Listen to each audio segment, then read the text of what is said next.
allegiance to the flag of the United States of America and to the republic for which it stands, one nation, under God, indivisible, with liberty and justice for all. Thank you.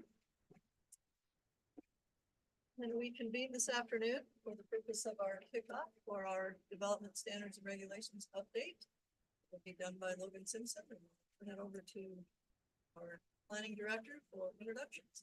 Okay, sure, thank you. So we have Logan Simpson, we have Liz, and so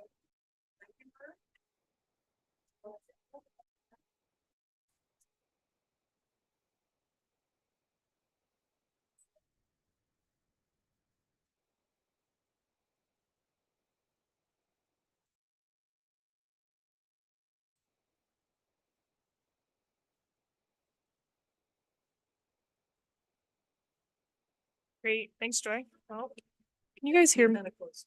Can you hear me now? Okay. I'm gonna share my screen. Maybe.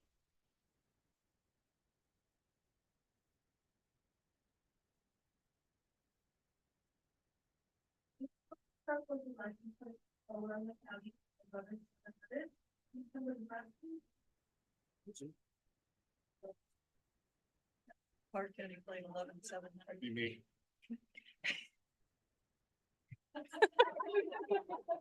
what did you do? Oh,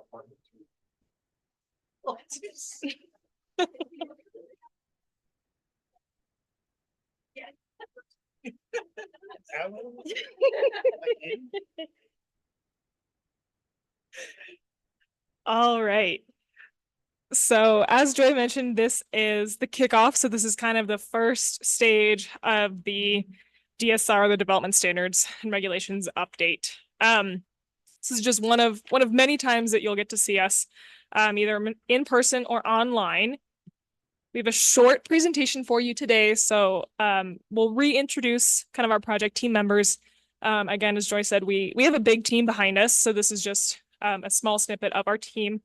We'll go through the project schedule and a bit of an overview, and then I'll hand it over to Sophie to talk about the public engagement strategy. And then what we've been doing for the past 2 days is the county tour. So we'll recap some of the things we've seen, some of the emerging themes and issues, and we'll just highlight those. And then as we go into the work session, we'll talk a little bit more and dig into some of those topics, as well as through the rest of the process. Closed caption, it's amazing. Who was responsible for that? And I want to thank you to people. Yeah, it's Closed caption on the screen for those that can't see and some of us can't hear, and it's greatly appreciated. I get to see tell them what I said. yeah, Amazing. good. I'm glad you like it because I don't know how to turn it off. So as I mentioned, we have a big team behind us. So I'm Melissa Ruth, I'm the project manager, and then Sophie Frankenberg is my assistant project manager. We've got a number of other folks behind us who will help us on specific topics. So Jim Carter, Jennifer Gardner, and Bruce Meehan will all be involved at some point to some level. And then we've got Delaney Stillman who will do the GIS. So as we get into the zoning map, you'll see a lot more of her. She'll also be part of the drafting team, but mostly on GIS. And then Nina is here. There's Nina. She, again, is legal and local government law, so she'll be involved in more of the components that have that state statute, federal regulations. And then we have additional staff on our team for utility scale, energy, conservation tools, graphics, any sort of specific topics. We have a number of additional folks to help us and answer some questions as we get into the drafting of those topics. So we'll dive right in. Project overview. This is a phased approach. So it's 4 phases, really 3 that are drafting, and then a final closeout phase. We are firmly in the foundation. So ooh, it's loud now. We are in phase 1. So we started in March and this will run through about August. This is our fact finding, our data information and gathering, our assessment phase. We have the one trip that we're here for now. So as I mentioned, we did the county tour. We've got working group sessions with the same folks that y'all met with for the land use plan tomorrow and Thursday.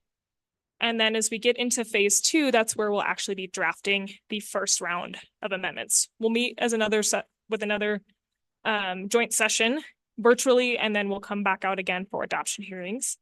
And then phase 3, or the round 2 regulation amendments, is really everything else. It's about a year-long phase, but it's really where we'll dive into the rest of the amendments for the DSR, some of the zoning, the uses, more of the subdivisions, really the meat and potatoes of the regulations. We've also got a lot more public engagement in that phase. And then phase 4 is the project closeout, so just kind of closing out the project. So phase 1, again, the project kickoff, which is what we're here for today. We've got a public engagement strategy drafted, overall project management plan. We do have a project website that's going to launch soon. We've got the bones of it kind of pulled together, but really trying to get some of the information up there and some of the project background before we make that live. That'll be the public engagement hub for the site. So we'll maintain that Plan Park County webpage on the county site, but all of our engagement will run through this other platform, which really gives us more of an idea of who we're hearing from, who we're not hearing from. There's some mapping tools, questionnaire tools. There's a little bit more engagement that we can do right on that site. So we'll keep a lot of that information that's public engagement focused on that other site, but it'll all link directly through the county site. So it should be pretty seamless. The rest of phase 1 is the assessment report. So we'll go pretty much line by line through the DSR and identify what's working and what's not, with the help of staff, with you all and the technical working group, but also a professional opinion and the questions that we have. We'll do the same thing with the zoning map, identify where it aligns and where it doesn't align with the land use plan, and be able to point out some of those things that we want to talk about more through the process. We'll also create what we're calling a zoning district profile, where we'll go through each of the zoning districts, create a little summary of what they include now and where that may or may not align with the land use plan, to give us an idea of if there's a zone district missing, where we want to tailor things, what's working, what's not. Phase 2 is the first round of regulation amendments, primarily formatting and administrative changes. These are your priority updates. So modernizing and reformatting the code with things like automatic page numbering, a linked table of contents, really those things that will allow you to work better within your existing regulations while we're updating the rest of it.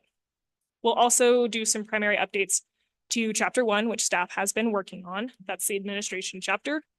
Preliminary update of the definitions, removing the ones that are no longer applicable, reconciling maybe some conflicting definitions, but really just a first flush. And then the big one is updating to comply with state statute. So making sure that we're in compliance with the family exemptions, the subdivision fencing, anything that comes out of, or has come out of the last couple legislative sessions. And then the first round of appendices cleaning up. So removing those state statutes that are currently referenced. Some of those things that, again, allow you to continue to work through a good or better code while we're updating some of the bigger pieces. If we have time, and depending on the feedback that we receive through this first phase, we can dive into breaking out the subdivision classes into some separate sections. So right now the applications are all kind of joined into one section, really breaking those out to be clear what the process is. And then this one we're not going to touch. We're not going to touch the road and bridge standards with this round. That'll be in phase 2. So we'll pull that out and it'll become a standalone document, but Public Works isn't quite ready to do that yet. So that'll fall into that second round. We'll adopt that first round. So we'll be back with you all to adopt that first phase. And then this third phase, the second round of regulation amendments, is again everything else.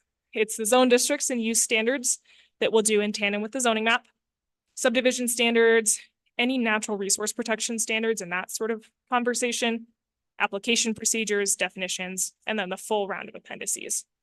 So here we will have heavy public involvement and then heavy involvement with you all. So we'll meet with you about 5 times. We'll have multiple ways for the public to get involved in this process, because we'll really be looking to the public to see kind of, we've identified what's working, what's not. Now, how do we move forward and address that? And the question that we have for you all to start thinking about through this process is, this is a long phase. Again, it's over a year. So we'll be drafting each chapter as we go through, but how, since we're not adopting those, kind of think about how you want to review those chapters. Do you want to review individual chapters? Do you want to review chunks and pieces? Or wait until you see kind of the whole thing? We can do it either way. There's a lot of different ways to kind of slice this apple. But how does the board and the planning and zoning want to engage with that? And then how do we want to release those out to the public? So not a question that needs to be answered today, but something to think about. We will have 3 separate trips for this process. So we'll be out here in person 3 times, once for work sessions and the first round of public open houses, and then another round of open houses, and then the adoptions. And again, phase 4, project closeout, closing out the project, sending the final draft for you all, and then compiling everything so that you can move forward later. So I'll turn it over to Sophie to talk, actually questions on the process before I turn it over to Sophie for public engagement. Just real quick to clarify, Yeah. we're going to be adopting phases as we move through. Is that correct? And or will there be a final adoption of the DSR?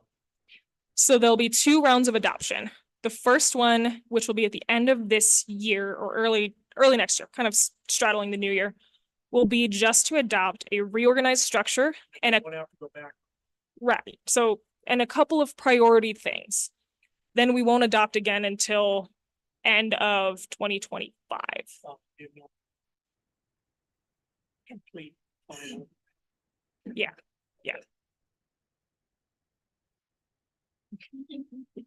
Any other questions? Okay, great. All right, so we are just going to give a brief overview of our public engagement strategy for this project specifically. So we've broken up our engagement into the 4 phases, more or less. We've got engagement in all phases aside from that last final 4th phase, which is really just the project closeout. You can go to the next slide. So in phase 1, it's going to be fairly a low level of engagement. Again, we're in phase 1 right now. So this first trip is a part of this first phase engagement window. It's going to be meeting with you all, meeting with the Planning and Zoning Commission, and then diving into some of those technical working group sessions.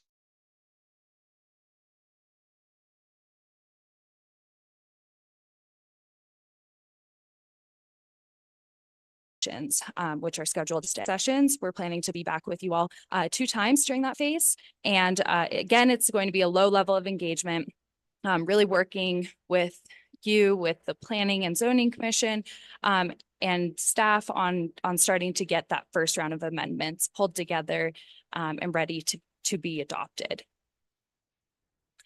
So in phase 3, again, this is going to be the bulk of our engagement. As Melissa said, this is almost over a year-long phase. So it's a long phase with a lot of different ways to engage with the working groups, with the commissions, with the public as well. So this is going to be kind of the first phase in which we engage the public through some open houses. We're going to do 2 rounds of open houses with the public. We plan to host them in a few different areas throughout the county. And these are separate than the planning area meetings, which are going to be a bit more workshop, a little bit more roundtable discussions. And those are going to be the opportunities for us to bring really specific issues and opportunities to the planning areas itself, making sure that, you know, we're talking about the appropriate things in the appropriate places. And then in that phase 3, I'll just go back really quickly. We will also be starting to dive into adopting the chunk of the DSR update. So this is going to be a nice long phase, a lot of engagement opportunity, it's an iterative process, right? We're going to do a lot of different iterations. That's the whole point of it. And yeah, and then hopefully we'll be in a really good place by phase 4 to wrap everything up. Just want to mention that although we don't have engagement in phase 4, we really wanted to build in this phase. So then we appropriately close out the project. We leave room, time, budget, everything to really hand over a great complete package of the DSRs. Before we move on to the next, you can go to the next slide though. just any questions about engagement as a whole. We do have one questionnaire. Sorry if I failed to mention that. That'll be an online questionnaire where we'll utilize that public engagement hub. But that's pretty much it for the engagement. Does that include comment? It- Questionnaire? Questionnaire. So the questionnaire will be more focused questions about some of the updates. I know we're going to really lean on the commission, the planning and zoning, and also the community to give us some feedback on the direction that we want to go with certain chapters. We have the 30-day public comment period built into our schedule, so that we'll always be accounting for that per state statute in those phases.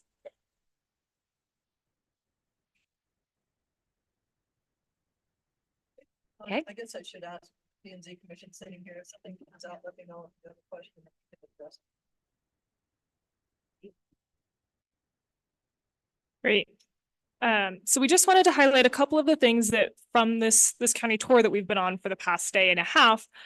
We didn't touch everywhere in the county because the county is massive, but we were able to get a good feel for some of the key issues throughout the county. So we hit a number of different spots. We hit not quite every planning area, but we hit Cody Local, the Upper Clark Fork, and the Sunlight planning areas, the Clark planning area, Cody Powell, North Fork, Sage Creek. And then today we hit the South Fork and the Meeteetse planning area. Some of the things that we've noticed and we've talked about as emerging themes, and these are kind of where we want to have more discussion with you all, with the public, fall into really two separate categories. So uses, making sure that the uses are tailored to planning areas, that what we're wanting to see and what the regulations allow for in each area are appropriate. We heard a lot about highway commercial businesses, or as we know them as short-term rentals, RVs and campgrounds, wildlife habitat protections, and the big game overlay. This was a big topic for the land use plan. So making sure that we've got good feedback on this and what this looks like regulatory wise. Communication towers, special use permits, and accessory agricultural uses. So making sure that we've got those protections for ag and the ability for them to continue operating, but that the regulations are clear as to what they can and can't do.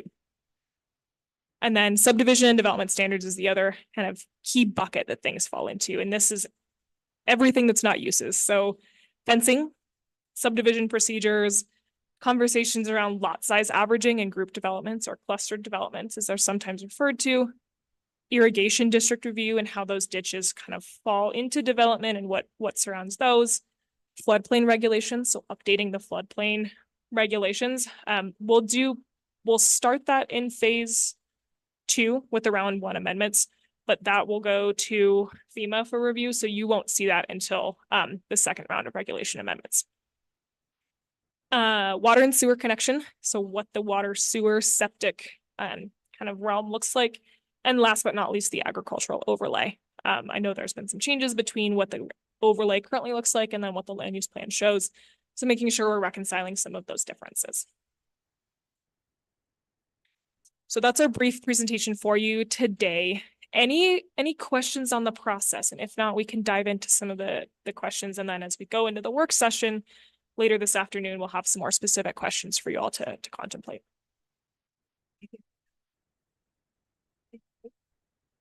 Okay. Anything from the planning and zoning?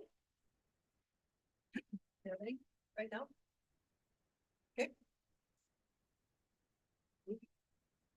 Hey.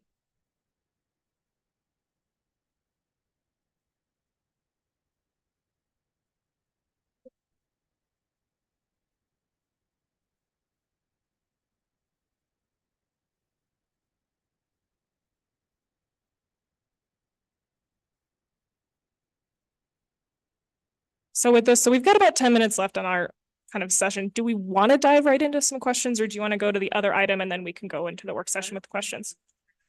Here, so start our discussion, I guess, with everybody sitting here. If I see her come in, then we'll just break. Okay, great.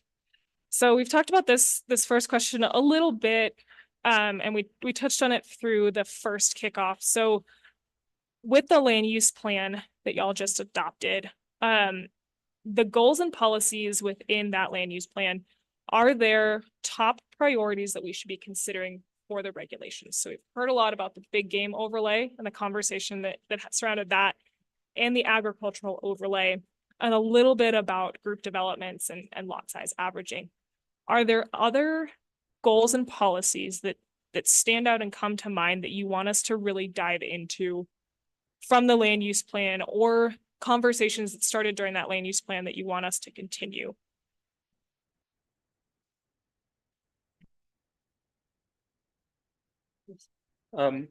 You've, of course, you've done these before. Do you see taking out current regulations at all, or are we adding just a whole bunch more? How does this usually work?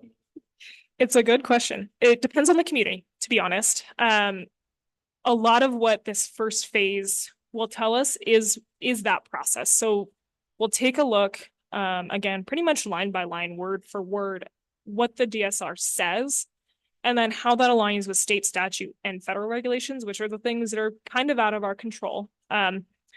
And then be able to identify the things that we look at and say, maybe we've heard this isn't working and we want some public feedback, or again, if it looks fine on paper, but it's not working. So there's two different ways that code can either work or not work. It can not work on paper, or it could look fine on paper and not work in policy. So those are some of the things that we're looking for feedback from you all, is some of those things that maybe the code is fine, but the way that it's being implemented or interpreted isn't working.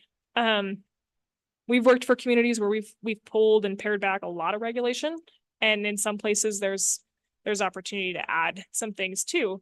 I think what we've heard so far is that a lot of what's in place just needs to be tweaked and reworked. I don't know that we're looking to add a lot of things to the regulations, but I'll look to staff if there's things you think we need to add at this point.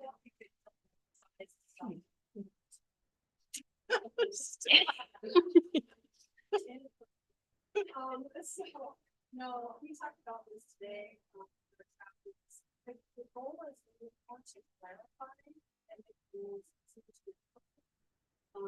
Make the more of a toolkit for staff. Which also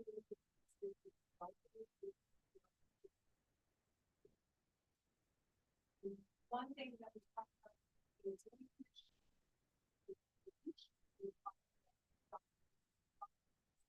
so right now,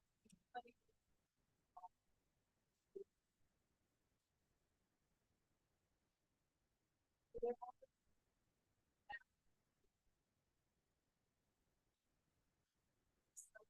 gonna try to pull the bylaws out. As you know, the bridge standard is pulled out to save on the phone. That's gonna be a big change. And the NCs are very overly done.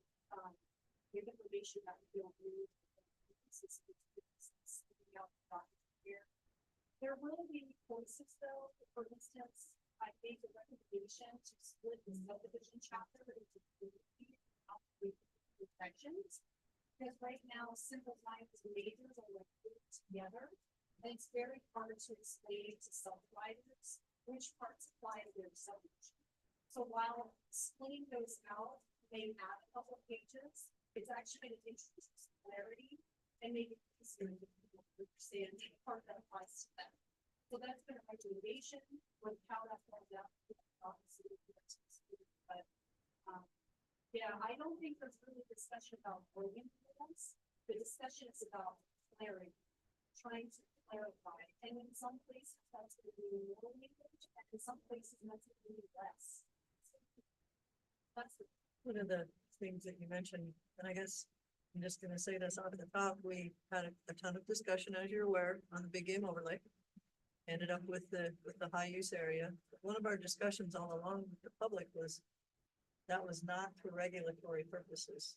That was for educational purposes in planning type of things. And so I guess when we're talking about the fact that if we're talking about regulations and code, my expectations is it wouldn't be there. I mean, there might be some discussion that planning and zoning might have with someone about being in one of those areas, but we're not talking about adding regulation code to those areas. Unless I understood that wrong, but that's where I thought we were coming from. Madam Chair, I'm kind of along the lines of Commissioner Mangold's question, starting into the DSR. For my simple mind would be look at the current document we have and have three columns, ones that are fall under state statute, ones that are in the land use plans, policy and goals, and ones that are not. And that way it would be easy to look at the ones first that are not, do we still need them? Or maybe and whether we keep them or not. And then add to the land use plan that are in the policy and goals.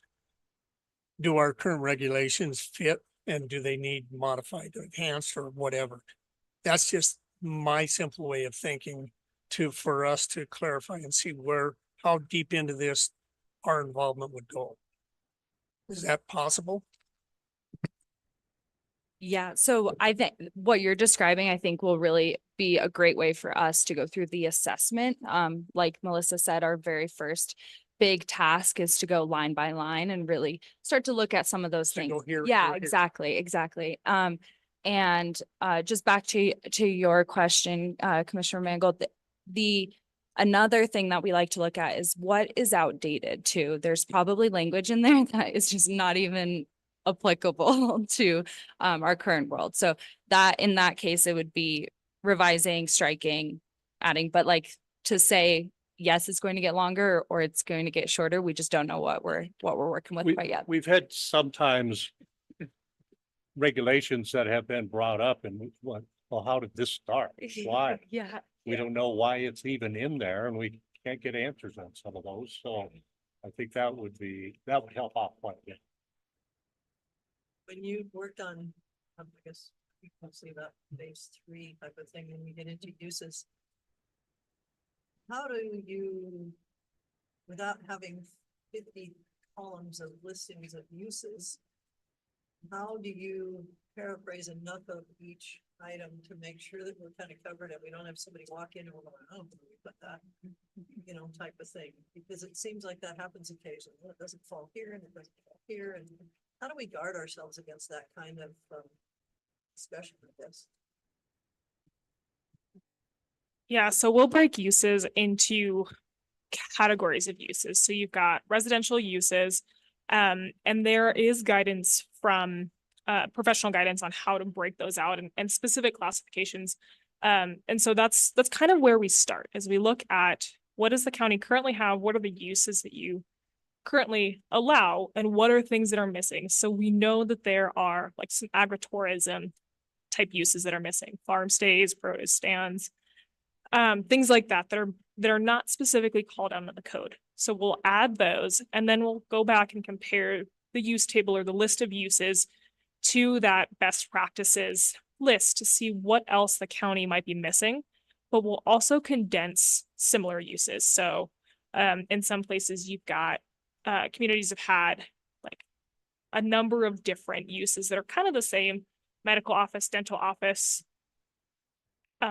small clinic. Like some places will actually call all of those out separately and we'll condense those into a single category and then provide a definition for each use. So each use will have a clear definition as to what that is. We aren't going to get everything. There will always be a use that someone will come up with that has nothing that's related to anything else. And that's kind of why you have professional planners and why you have staff. It's going to help you with that. For example, data centers is something that was not really considered. Cryptocurrency mining operations were not really considered up until a couple of years ago. And now there's a lot of places that are having to go back and update those codes to fit those in. And that's just the nature of having zoning regulations, is they're going to have to be updated, but we do our best to give you the next best version and build in a little bit of that flexibility so you have that opportunity to address things as they come up.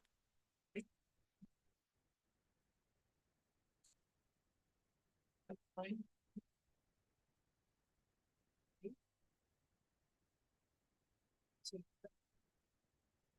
Okay. Another question we have here. So have there been any cases where the county has approved a project that, in your opinion, may have seemed counter to county priorities or adopted plans? So have you seen applications laughs? Have you, The what's, answer's just yes. and what are those happening in specific planning areas? Are they the same type of use? Kind of give us a little bit of information on those things. Well, I guess I'm just gonna say personally right now, the one that we approved is a major subdivision in what was, to me, ag land. And to a lot of our constituents, ag land. But with the regulations that we have in place and jumping through the hoops that the developer, the landowner does, and property rights, there's kind of a mix, and I handle those. And what we're allowed to do, so whether we, excuse me, completely agree with what has to happen, sometimes we have to deal with it that way. Because you all know what I'm talking about. So, yeah, that was a tough one.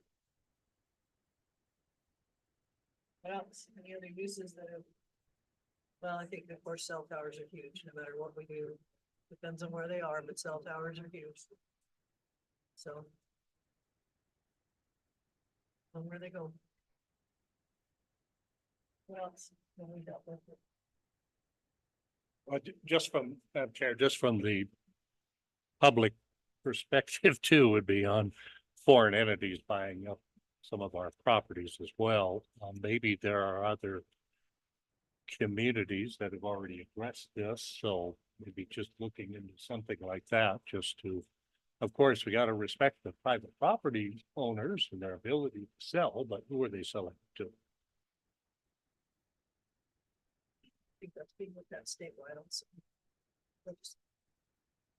And when we get these regulations, hopefully it'll be plug and play from our wise legislators doing things that we can plug it in. For instance, the fencing requirement for subdivisions, all of a sudden we have to adapt with our regulations. So if our regulations are easy to plug in some of these legislative moves, that would help. Anything else come to mind? Number of uses, That's true. the number of uses that are under our current regulations.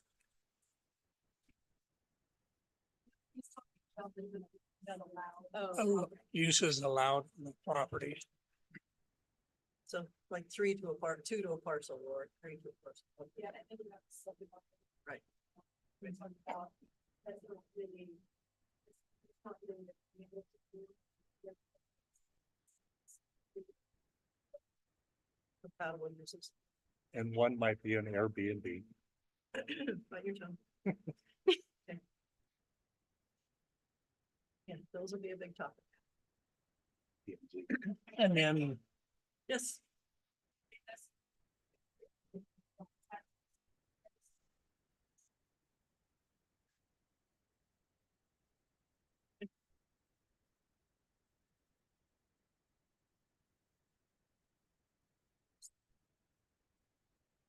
What do we do for follow-up? Where is that? And then chases.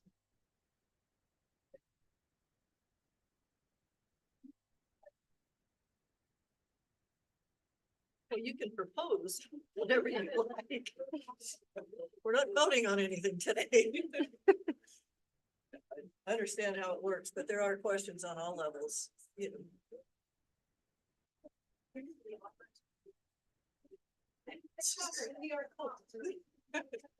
Go ahead.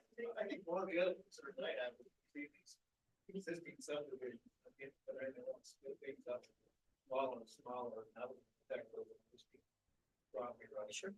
Over there. See that kind of thing.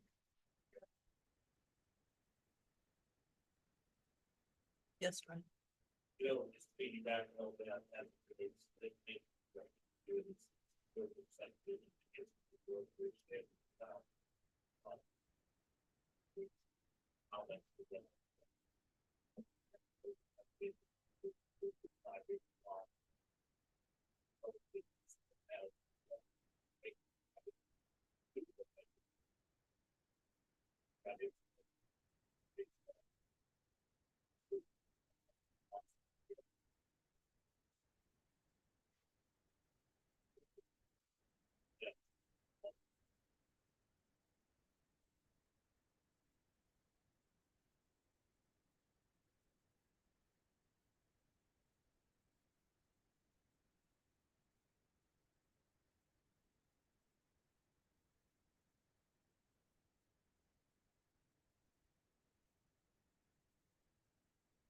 They come up quite often, actually.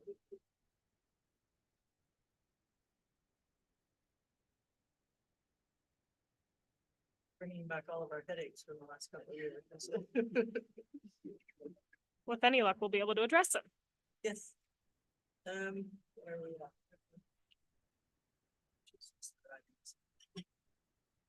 You want to do one more question and then we'll have our other thing to watch.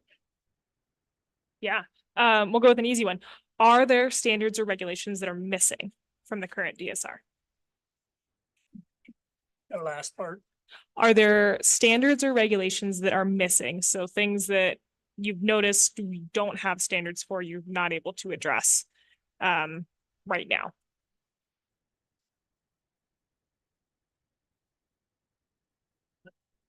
Oh, yeah, short-term rentals. yeah. Airbnbs. Airbnbs. Not that. Average, but it was a big discussion. How we potentially write some-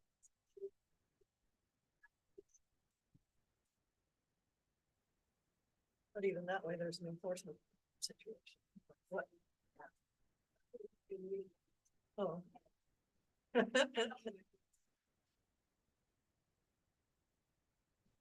Anything else that people are missing? That we had a question that didn't appear to be in Greg? And so missing that couldn't have, several, in my opinion, that need clarified. Okay. Such as short-term rentals. I mean, we won't really get into that a lot. Some of the uses, some of the heights, dimensions. You know, when it says a footprint is this big, is what are we talking? The entire project or just a structure or, you know, things like that? Setbacks.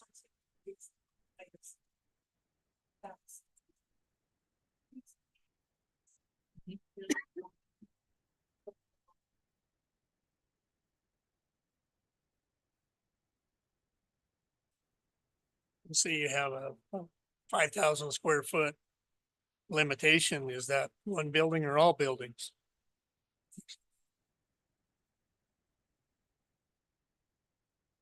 Anything else coming in the public?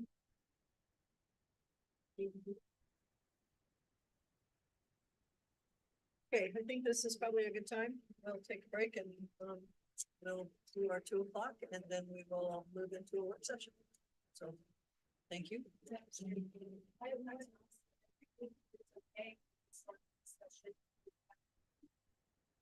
They're here. That's why I'm gonna do that. Oh, no, we'll break in what they're doing and then we'll do step and then we'll.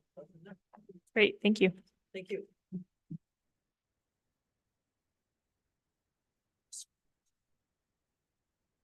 So the next thing on our agenda will be Rebecca Burns, Executive Director, Powell Economic Partnership, Safe Streets and Roads Grant Program. Good afternoon.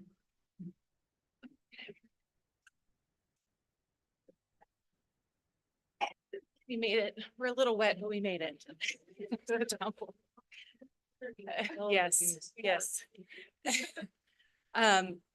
Thank you, Madam Chair. I'm Rebecca Burns, the Executive Director for the Powell Economic Partnership, and I have my colleague here, Jessica Lum Williams, who's our grants manager for the Powell Economic Partnership. Today, we're going to talk really briefly about 2 potential grants that the county could apply for upon approval that would help pay for a Park County transportation plan.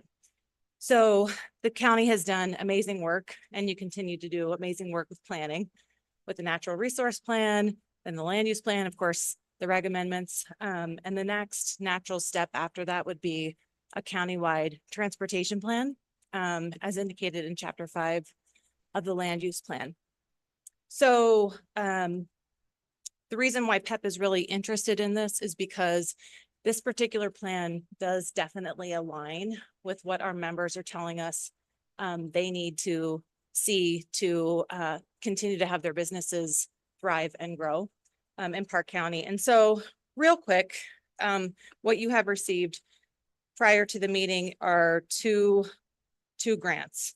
One is a Safe Streets for All grant. That would be the umbrella that would work for the Park County Transportation Grant. The other one that you have received is a Wyoming Governor's Match grant. So the first application really would help do all of the planning for the transportation plan, and then allow the county to do some of those really needed, beloved projects that could be awarded a grant also in the future. So we're asking for the Safe Streets for All Planning Grant, which would be a federally awarded grant, and then would allow for money in the future for implementation projects. And so those implementation projects could look like supporting the development and improving emergency bypass roads along the Stagecoach Trail, for example, building new roads and access projects that are important to the county. So as the county builds projects to increase travel and tourism, for example, building new roads would help access for that. And then, of course, keeping in mind just really the safety and transportation countywide. Again, from a business perspective, this could encompass planes, trains, automobiles, essentially, transportation in and out of the county. So the ask for this is really for the county, if upon approval of applying for the Safe Streets for All grant, it's really just signing 3 forms. The first is the application SF 424. Then the assurances form is the second one. That's form 424. And then we have the disclosing of lobbying form SF LLL. So are there any questions on that particular grant award? That would be for a total of 500,000. The grant asked for the federal piece is 400,000, and then we'll get into the state's match of 100,000, which would be 100% covered by grant funds. Any questions on that one? Well, Madam Chair, my question, I guess, would be to our Public Works County Engineer. Is any possible strings attached here that could bite us in the butt later?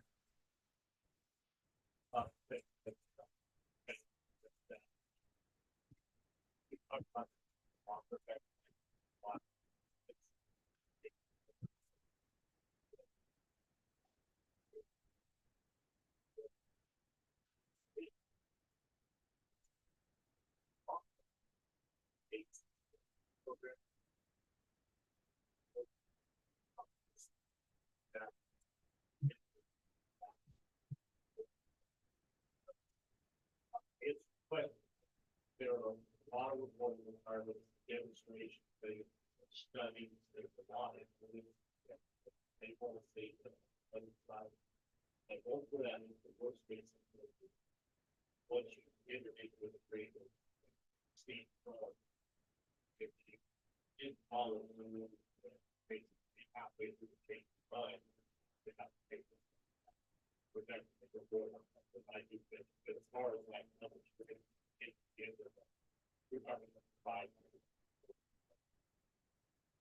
Yep. So what we're talking about for the Safe Streets for All is the planning grant. So it's basically, you're saying that you're going to go from beginning, middle, and end to with the planning process. The implementation things that we're speaking about, that would be other grant requests down the line. That would be decisions happening down the line. As far as the timeline goes, and I've got this here. Jessica probably could say this off the top of your head. So basically, the grant would be submitted on the 15th. They would allow a comment period that would stretch until the second grant submittal, which would be August 29th. So basically, if we submit it by the 15th, then they'll come back to us and say, hey, this part looks good. You might need a little tweaking in the language here, so on and so forth. And then we would put it in front of the board again on August 29th.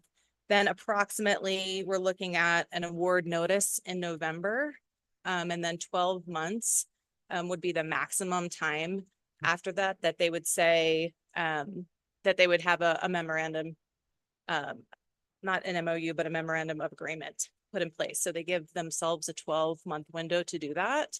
And then after that, you're looking at like a 2-year spend, again, just for the planning piece. So for the planning piece, we're looking 3-ish years. Yeah. And that kind of depends on their timelines a bit, but that's as best we know.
Sure.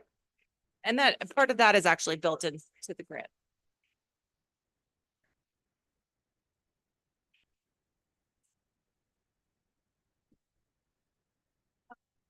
I like it too,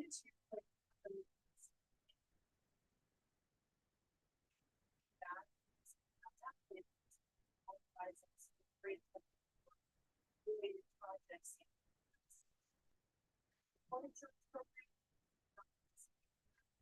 Qualified grants, but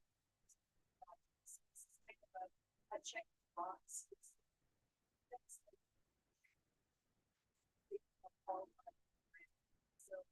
it's sort of like the game that you play in some.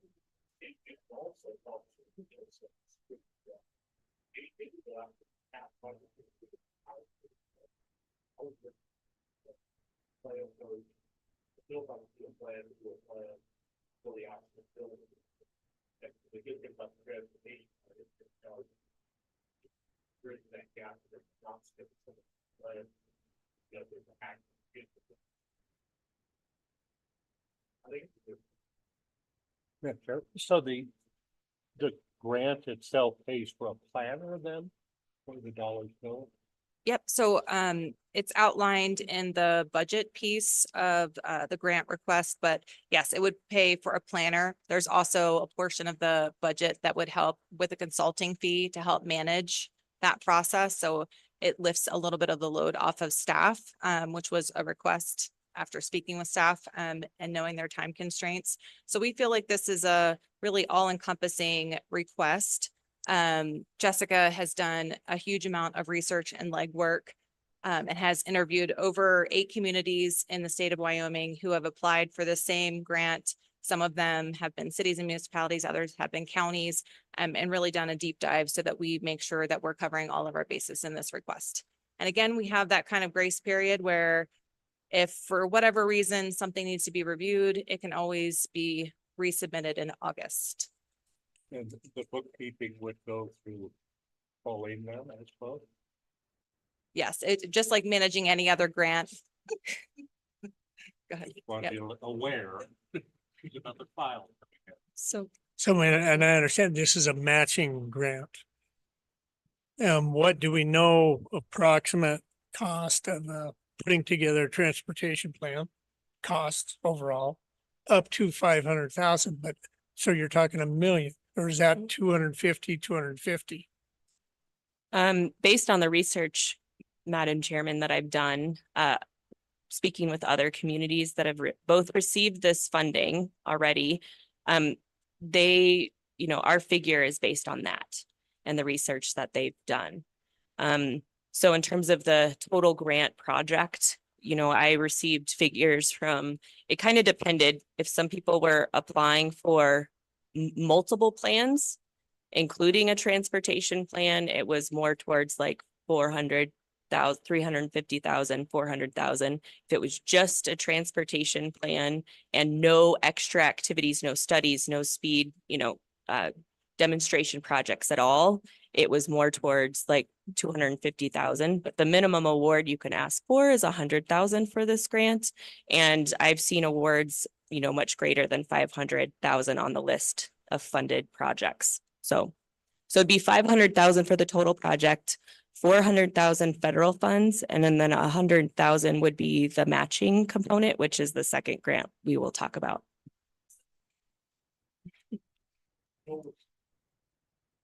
You what?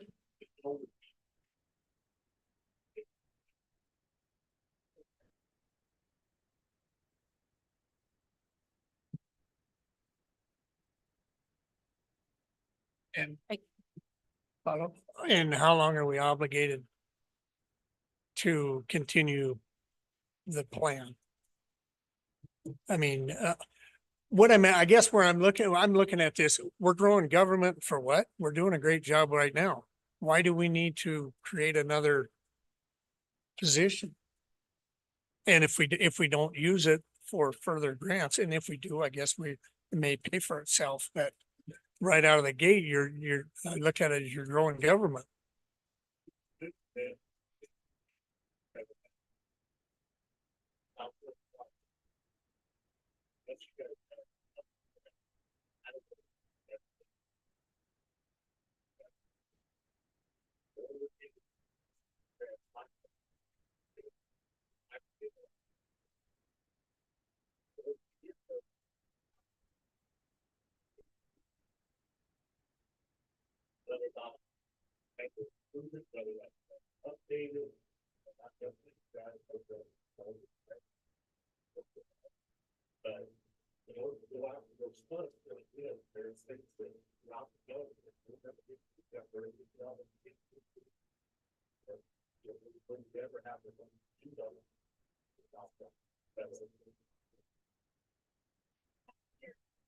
Are you talking about adding staff? That's not. That's what I'm hearing. I'm hearing you say reporting by adding staff. Who's putting this plan together? And I'm hiring, So that's, with the funds, the grant is gonna pay for the consultant. So like right now, you're paying for the consultant, the land use plan, the grant would pay for a consultant. Right? That makes sense. It does. Yeah, there's no adding of staff. It's just to get the plan written. So that we're eligible for more of these. I mean, we got these grants before on the federal level, so that and without it. Okay. Okay.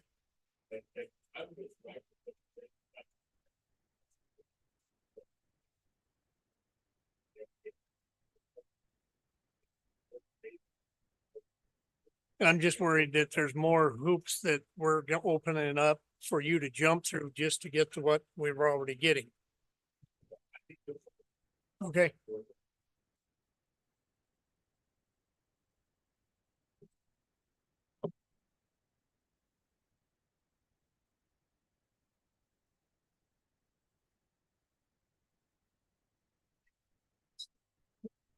Okay, so we'll go ahead into the Wyoming Governor's Matching Funds application, if that sounds good to you.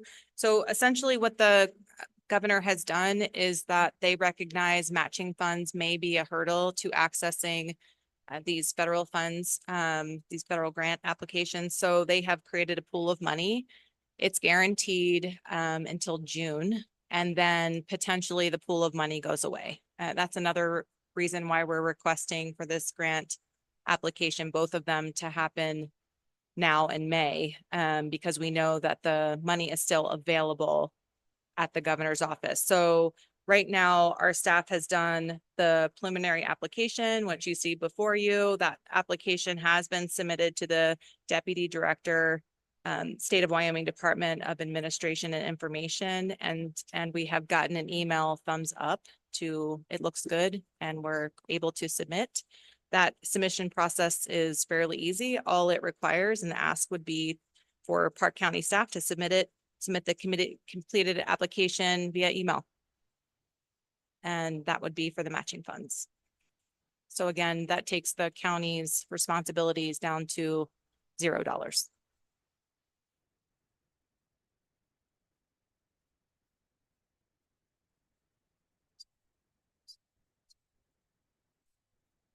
We also thought that was funny, but we did ask the deputy director, state of Wyoming administration information, and it just needs to be submitted via email in the application that you see before you. So it would just be your permission to say that, yes, it's okay, I suppose, to submit it by email.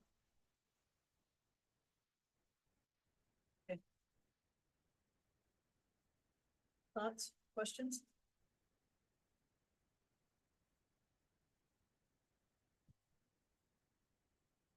Madam Chair, I'll make a motion to approve the Safe Streets and Roads Grant Program, the grant programs, and also the governor's match, and to apply the signatures if they're necessary. That would have matched maybe $100,000. Yes. This wants to be good. Right. We have a second.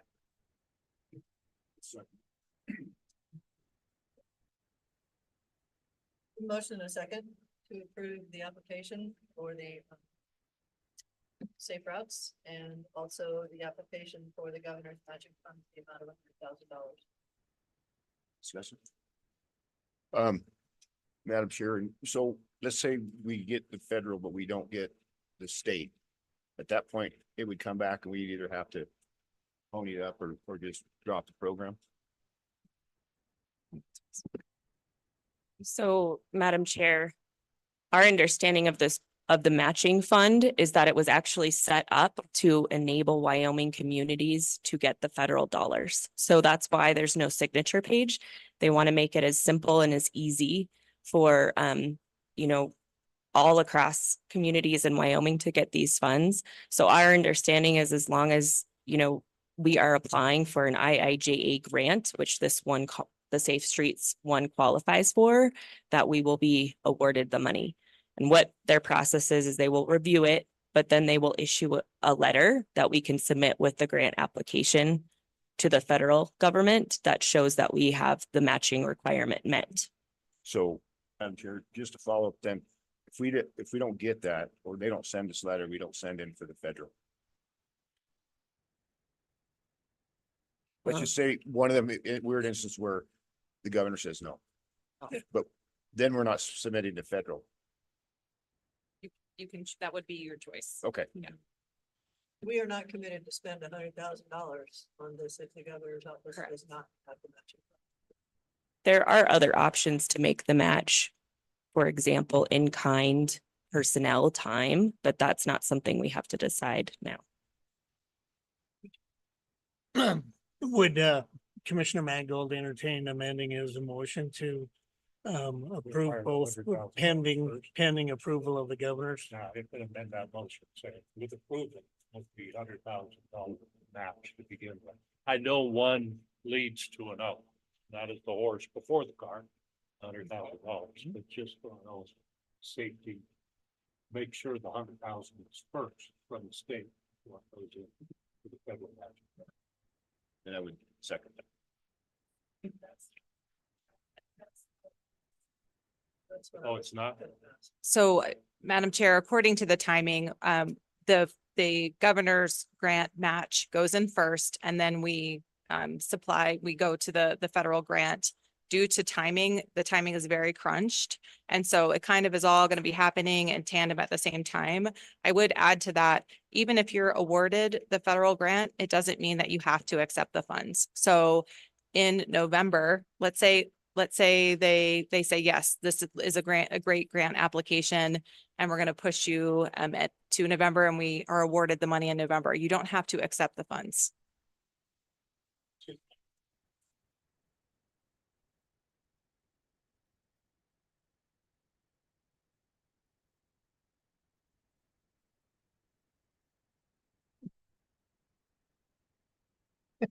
Sorry, got muddied the water.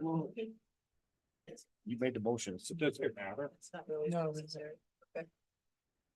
So the way I understand it right now, the motion from Commissioner Mangold is to apply for the Safe Streets National Grant at that level and also apply for the governor's matching funds and then see where things. I just want to add, I don't want to go on record saying I hope this doesn't bite me in the butt because I can't believe I'm gonna vote to add more red tape. But Is there any other I'm discussion? tempted to make you vote.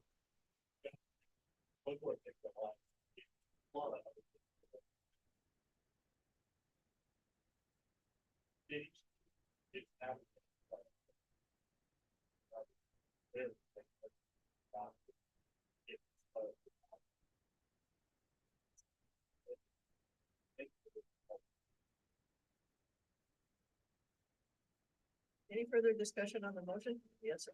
One, can I ask a question?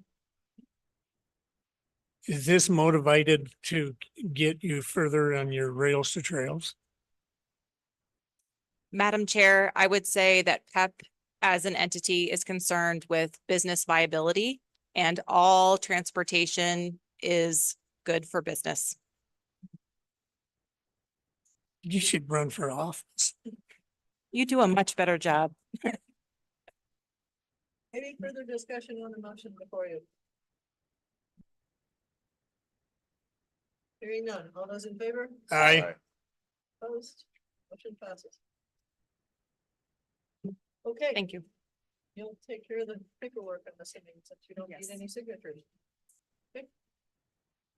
Thank you. With that, there is no other official business to come before the board today that I'm aware of. Is there anything else from the commissioners? Will we adjourn? Into a work session? Is that a motion to adjourn? Yes.